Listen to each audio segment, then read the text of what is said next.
in the meantime, Well, I think the first thing to do in this conversation with your audience is to make an attempt at proving to those people that are watching that when they die, they continue.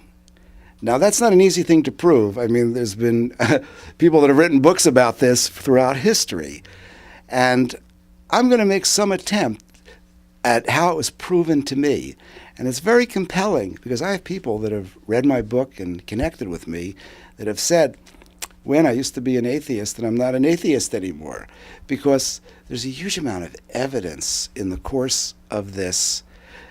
And it's important to give some of the evidence. And to start off with, is reincarnation real? How do we know that's real? We don't, except I'll show you the story. I'll tell you a bit of the story, what happened to David Wilcock, who was the reincarnation of Edgar Cayce. And those of you that don't know who Edgar Cayce is, please do a Google search on Edgar Cayce, because you'll see a million websites. He has got 500 books written about him. He died in 1945. He is the most famous prophet psychic in the history of the world. He demonstrated abilities that if you read his abilities, just reading that he existed and what he did is almost proof enough that life continues. He could diagnose someone's illness just knowing their name and their city. He could recommend an alternative cure just knowing the person's name and city. He saved all these people's lives. And people would go to the doctor and they'd find out that whatever he said was wrong with them was what was wrong. And he could use medical terms, he could use medical diagnosis. And he was not even a medical And he was not a medical, and he never remembered what he said. He would go into a trance. Exactly, I you know, to mention that he was absolutely not. So, here is this young man by the name of David Wilcock, who's living in New Paltz, New York in 1996, and he reads a book on dreams, and he decides he's going to write his dreams down. So he puts a pad by his bed, and in the morning when he woke up, he looks at the pad, and there's messages, like somebody's talking to him. And he thinks he's making it up. But every night, he writes more messages down. After a week, the messages start to predict things in his future, very specifically. And the things start to happen. So now he knows he's not making it up. So for the next year, he's hanging tape recorders, microphones, and, he's not telling. Have the evidence. but he's not telling anybody. He doesn't. He was just graduating college, and he thought of himself as an intellect. And he doesn't want to know people. He's got all these wacko messages coming, but he was fascinated for himself. You would do the same thing. You're going to do. You're going to see your patients and say, "Let me tell you what they told me last night." Well, he called it his dream voice, and his dream voice, after a year, asked him to move to Virginia Beach, which is where the Edgar Cayce Foundation was. When he moved to Virginia Beach, people started staring at him. He looked like him, because I guess. David was the spitting image of a young Edgar Cayce. It's getting shivery on my own entire body just seeing that. Now, it goes up and down, it shivers in me. Oh my apparently, the way it works is that when you die, your soul continues, and your soul memorizes your DNA. So when the soul comes into the new body, it has the DNA of the old body. And Amazing. you tend to look like your old reincarnation. Now, there may be some other explanation, but where do you hear all the other things? David now goes and asks his voice a message. He's got this voice talking to him, and he finds out he can ask it a question. And he says, "Why do I look like Edgar Cayce?" The answer was, because you were Edgar Cayce. And if you study Edgar Cayce, you'll see all the parallels. Except this lifetime, if you're going to do your highest purpose, you're not going to do past life readings and health readings. You're going to explain to your planet this dimensional shift that's happening, why the Mayan calendar ends in 2012, and what Jesus meant by ascension. David got a headache.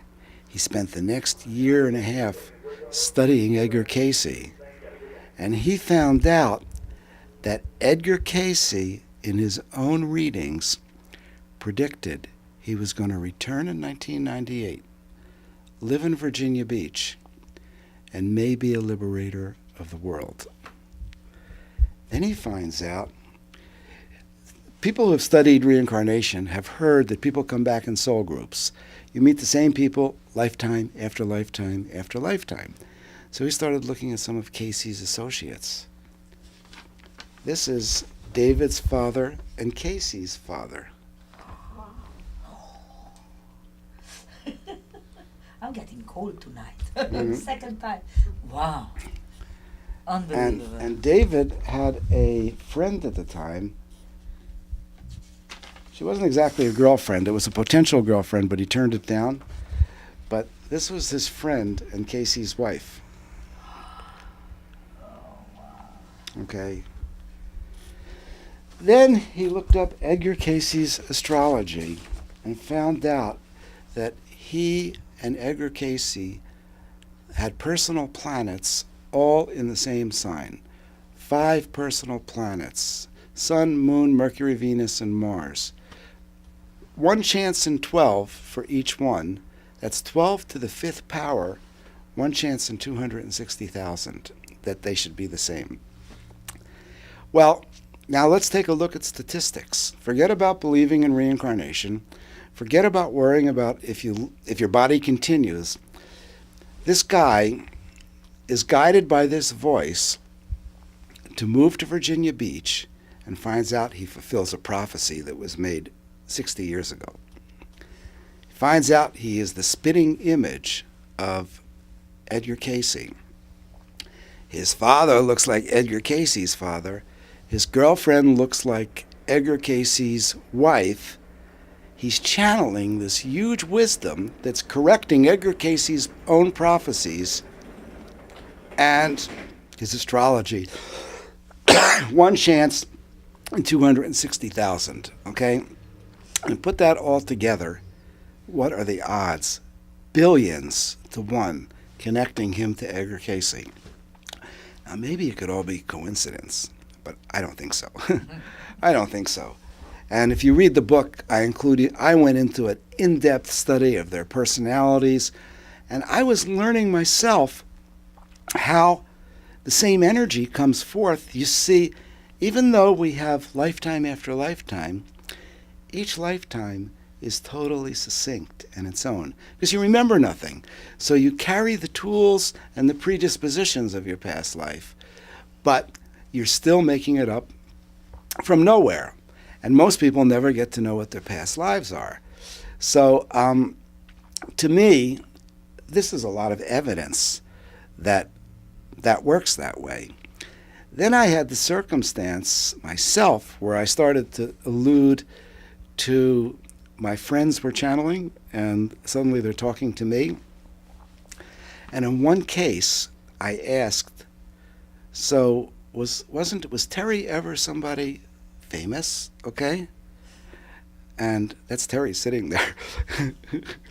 And they said, look up St. Catherine of Siena, who was a Catholic saint. I looked up St. Catherine. Let's see. And here is a picture of Terry and St. Catherine. Okay? St. Catherine was 1300, Siena, Italy. And then I looked up the history of St. Catherine. Guess what St. Catherine was famous for? Talking to God. The Catholic Church has officially recognized St. Catherine's dialogues with God as part of their official history. And she went to a monastery of nuns, and she would talk, and they would write down everything she said, and that became part of Catholic history. So I'm in the middle of this experience. I'm writing this book. I'm seeing all the pictures. I'm seeing meeting people, reading people. To bring you the evidence. And I said I needed to create the evidence that maybe I had the right story. Because otherwise, if I just tell you the story, why should you believe